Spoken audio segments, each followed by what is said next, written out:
Pregnancy वैसे तो एक बहुत बड़ी ब्लेसिंग होती है ये एक फीमेल के लिए, और प्रेगनेंसी की जो जर्नी होती है, मदरहुड जर्नी जो होती है, वो बहुत ब्यूटीफुल जर्नी होती है। बट एक ऐसी चीज है जो कि मैक्सिमम फीमेल को ड्यूरिंग द प्रेगनेंसी फेज में परेशान करती है, और ये सबसे बड़ी कंप्लेन होती है। वो क्या है? नींद नहीं आना। बहुत सारी प्रेग्नेंट फीमेल जो है वो कंप्लेन करती हैं कि हमें रात भर नींद नहीं आती, और नींद नहीं आने की वजह से दिन भर बॉडी में थकान बनी रहती है, स्ट्रेस होता है, इरिटेशन होता है। उसको हम कैसे ठीक करें? मैं डॉक्टर गरिमा विश्वास आपका वेलकम करती हूँ हमारे यूट्यूब चैनल पे, जहाँ पर हम बात करते हैं वुमेन हेल्थ, फिटनेस और उनकी वेलबींग की। तो इसी सीरीज में आज हम एक बहुत इंपॉर्टेंट टॉपिक के साथ आए हैं। प्रेगनेंसी में नींद नहीं आने की प्रॉब्लम को आप किस तरीके से सॉल्व कर सकते हैं। जब हम बात करते हैं पहले ट्राइमेस्टर की, कि पहले ट्राइमेस्टर में क्या क्या चीजें होती है और उसे हम कैसे ओवरकम कर सकते हैं, तो फर्स्ट ट्राइमेस्टर में बॉडी में बहुत सारे हार्मोनल चेंजेस हो रहे होते हैं। इस समय बॉडी में थकान होना, मॉर्निंग सिकनेस, नोजिया, वोमिटिंग का होना, ये बहुत कॉमन प्रॉब्लम होती है। इस समय मॉर्निंग सिकनेस को दूर करने के लिए एक बहुत छोटी सी ट्रिक मैं आपको बता रही हूँ, जो कि बहुत सारी प्रेग्नेंट फीमेल में ये बहुत अच्छे से काम करती है। इसके लिए आपको ये करना है कि आप जब भी सवेरे उठते हैं तो आपको एम्प्टी स्टमक में रस्क खाना है। रस्क जिसे कि हम टोस्ट भी कहते हैं। अगर आप मॉर्निंग में एम्प्टी स्टमक में रस्क लेते हैं तो ये मॉर्निंग सिकनेस की प्रॉब्लम को कम करता है। तो बहुत सारी ऐसी मदर्स जो उन्होंने ये ट्राई किया है, उनके रिजल्ट्स बहुत अच्छे आए हैं, और उससे उन्होंने अपनी मॉर्निंग सिकनेस की प्रॉब्लम को खत्म किया है। अगर आपको भी मॉर्निंग सिकनेस है, उठते साथ आपको नोजिया, वोमिटिंग की प्रॉब्लम है जो आपको दिन भर परेशान करती है, तो आप जरूर उठने के बाद एक रस्क ट्राई करके देखिए और हमें जरूर बताइएगा कि क्या आपको उसको खाने के बाद आपकी मॉर्निंग सिकनेस की प्रॉब्लम खत्म हुई या नहीं। अब मॉर्निंग सिकनेस के बाद दूसरी चीज आती है फर्स्ट ट्राइमेस्टर में फटीग का होना, थकान का बना रहना। इस समय आपको कोशिश करना है कि आप जब भी आपको टाइम मिल रहा है आप शॉर्ट पावर नैप ले सकते हैं, बट आपको ये इवनिंग के बाद अवॉइड करना है, क्योंकि इवनिंग के बाद अगर आप ये नैप लेंगे तो आपको रात को नींद नहीं आने की प्रॉब्लम इससे बढ़ सकती है। अब जब हम फर्स्ट ट्राइमेस्टर के बाद सेकेंड ट्राइमेस्टर में बढ़ते हैं, तो सेकेंड ट्राइमेस्टर में अब इस समय बॉडी वेट बढ़ना स्टार्ट हो जाता है, बेबी की ग्रोथ अच्छी होनी स्टार्ट हो जाती है। इस समय बहुत सारी मदर्स के लिए लेटना और टर्निंग होना ये भी एक प्रॉब्लम हो जाती है। लेफ्ट साइड लाइन पोजीशन में इस समय रहना बहुत कंफर्टेबल पोजीशन होती है, तो इस पोजीशन को और कंफर्ट करने के लिए इस समय आप पिलोज का यूज कर सकते हैं। आप अपने दोनों नीज के बीच में पिलो लगा सकते हैं, या मैटरनिटी पिलो का यूज भी कर सकते हैं। इससे आपकी बॉडी और ज्यादा रिलैक्स होगी, जिससे कि आपकी नींद और अच्छी होगी। जैसे जैसे वेट बढ़ता जाता है, बॉडी वेट बढ़ता जाता है, बच्चे की ग्रोथ बढ़ती जाती है, उस समय मदर के लिए पोजीशन में आना, स्लीपिंग पोजीशन में आना, टर्निंग करना, हर चीजें बहुत डिफिकल्ट हो जाती हैं। ये भी एक रीजन होता है नींद नहीं आने का। उसके लिए मैंने आपको बताया कि आपको आपकी जो पोजीशन है उसको पूरे तरीके से कंफर्टेबल और रेस्टिंग पोजीशन में रखना है। उसके लिए आप मल्टीपल पिलोज का यूज कर सकते हैं। एक और कॉमन चीज है, मदर कंप्लेन करती हैं कि रात में जैसे जैसे वो थर्ड ट्राइमेस्टर में आती हैं, 32-33 वीक में, उस समय बेबी का जो साइज होता है वो काफी बढ़ जाता है। उसके कारण पैल्विक में प्रेशर बढ़ता जाता है, जिससे कि यूरिन जाने की प्रॉब्लम जो है वो यूरिन फ्रीक्वेंसी वो बढ़ जाती है।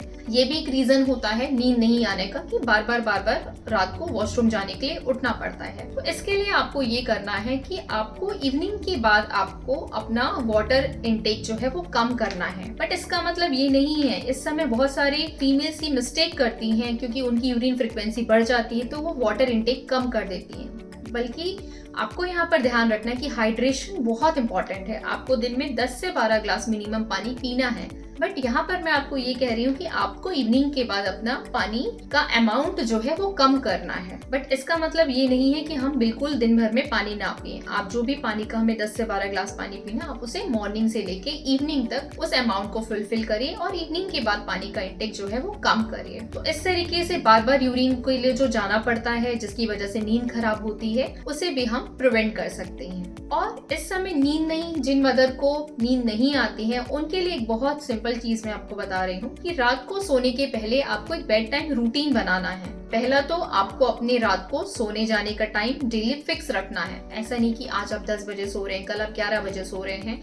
आपको एक टाइम फिक्स रखना है और रात को सोने जाने के पहले थोड़ी देर के लिए आप गर्म पानी में अपने पैरों को डिप करके रखें, उसमें नमक डाल दें और उसके बाद अगर आपके पास कोई आपके हस्बैंड या पार्टनर जो भी है वो आपको एक फुट मसाज देंगे तो उससे आपकी पूरी बॉडी रिलैक्स हो जाएगी। इससे आपको बहुत अच्छी नींद आएगी। और इसके अलावा एक बेड टाइम रूटीन आपको और करना है कि जब भी आप सोने जा रहे हैं उस समय आपको थोड़ी ब्रीदिंग प्रैक्टिस करनी है। ये ब्रीदिंग प्रैक्टिस करने से आप अपनी बॉडी को और अपने माइंड को रिलैक्स कर पाएंगे। तो इसलिए इस समय इम्पोर्टेंट है अपनी बॉडी को रिलैक्स करने के लिए ब्रीदिंग टेक्निक करना। आप ओम चैंटिंग कर सकते हैं। आप अपने बेड साइड में कोई भी मेडिटेशनल म्यूजिक लगाकर अपनी ब्रीथ पर फोकस करिए। तो ये रिलैक्सेशन टेक्निक करने से भी आपको बहुत अच्छी नींद आएगी। एक कॉमन मिस्टेक जो बहुत सारी प्रेग्नेंट मदर करती हैं कि उन्हें नींद नहीं आती है तो वो उठ के उस समय मोबाइल देखना स्टार्ट कर देती हैं। बट जब भी आप नींद नहीं आ रही है और आप अगर मोबाइल या किसी भी इलेक्ट्रॉनिक गैजेट का यूज करते हैं तो उस समय वापस से आपका माइंड जो है वो एक्टिव मोड में चला जाता है। तो उसके बाद फिर आप अगर सोना चाहेंगे तो आपको सोने में ज्यादा डिफिकल्टी होगी। इसलिए आपको समय ध्यान रखना है कि आपको अपना स्क्रीन टाइम लिमिट करना है और रात को सोने जाने की कम से कम 2 घंटे पहले से आपको अपना मोबाइल छोड़ देना है, उसे दूर रखना है। क्योंकि प्रेगनेंसी में आप जितना मोबाइल को अपने से दूर रखेंगे उतना बच्चे के लिए भी अच्छा होगा। इसलिए कोशिश करिए कि आप अपना स्क्रीन टाइम कम से कम रखिए और एटलीस्ट सोने जाने के 2 घंटे पहले आपको किसी भी तरीके के इलेक्ट्रॉनिक गैजेट्स का यूज नहीं करना है। तो इससे भी आपको अच्छी नींद आएगी। और रात को सोने जाने के पहले आप सिंपल स्ट्रेचिंग कर सकते हैं जिसमें कि हम अपने काफ में क्रैम्प्स, जो कि एक अगेन नींद नहीं आने का बहुत बड़ा रीजन होते हैं। मदर को रात में पेन फील होता है काफ मसल में, उसकी वजह से भी वो सो नहीं पाती है। तो आपको सिंपल स्ट्रेचिंग रूटीन यहाँ पर करना है। हमने बहुत सारे वीडियोस इसमें बनाए हैं कि प्रेगनेंसी में आप किस किस तरीके की एक्सरसाइजेस कर सकते हैं। वो आप हमारी प्लेलिस्ट चेक करिए, उसमें आपको बहुत सारी एक्सरसाइजेस मिल जाएंगी। तो आप उसमें से 4 to 5 कोई भी नॉर्मल स्ट्रेचिंग टेक्निक को चूज करिए और आप उसे बेड टाइम में, स्पेशली सोने जाने के पहले आप उसे करिए। ये भी आपकी बॉडी और माइंड दोनों को रिलैक्स करने में काम करेगा। तो ये थे ऐसे टिप्स जिससे कि आप अपने प्रेगनेंसी में नींद नहीं आने की प्रॉब्लम को सॉल्व कर सकते हैं। सो आई होप कि आज का वीडियो आपको अच्छा लगा होगा। अगर आपको अच्छा लगा है तो आप इसे शेयर करिए और आप हमें बताइए कि आपका प्रेगनेंसी में नींद नहीं आने का रीजन जो है वो क्या है। हम उसे फिर सॉल्व करने की कोशिश करेंगे। मिलेंगे हम नेक्स्ट एपिसोड में नई इंफॉर्मेशन के साथ। But don't forget to like and subscribe our channel and hit the bell icon. Till then, be happy, be healthy and stay blessed. Thank you.